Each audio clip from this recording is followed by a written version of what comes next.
Hi, my name is Brent Scott. I'm with Blitz RRE. Today I'm going to be putting together a group of videos on the Chevy TPI intake system, which is commonly found on early 80s to mid 90s cars. If you have any questions for me, feel free to contact me two different ways. One, email, it's brent@blitzrre.com, or you can phone me at 480-734-7921. The TPI motor is actually a pretty interesting motor to me. I've always been a big fan of it. I kind of grew up with this particular engine.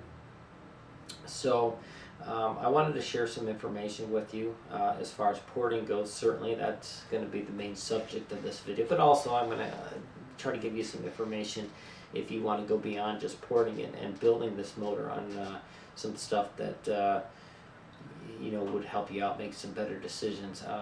Through the years, I recently just purchased a flow bench for myself, and I had been doing quite a bit of porting on different intakes for the TPI through the years, but I hadn't had the opportunity to flow bench it. So I've learned quite a bit since I've had this flow bench.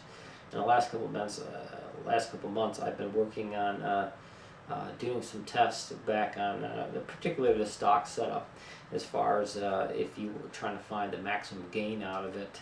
And I've learned quite a bit to it because there's a lot of information out there on forums, and some of it's very good and some of it's not so good. So hopefully today I can clarify that, and I can also give you a little bit of direction as far as if you do some modification on this motor, where to go with it and what's going to give you the best gains.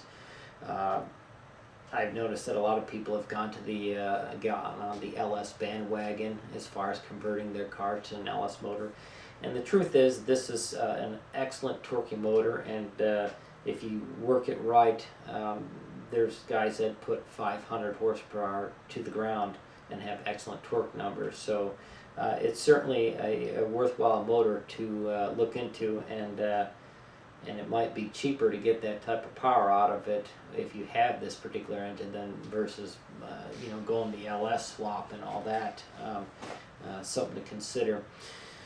Before I close this section out and we move on, I want to just say that if you one other good piece of information that you should look into. I don't think the magazine's around anymore, but if you Google search it on the internet, you can probably pull up this article. But a magazine called Super Rods, back in February 2005, they put together a very excellent article where they do dyno testing with the 383 using a Comp Cams XFI. I've actually used that same cam in my car. Excellent cam, high lift.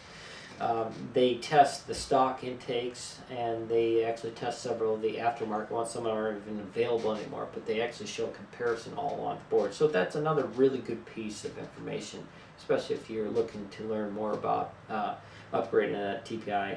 And especially, I mean, there's the Lingenfelter book out there and things like that, but a lot of stuff kind of out there is outdated because there's a little bit of new technology out there, and some of the parts aren't even available.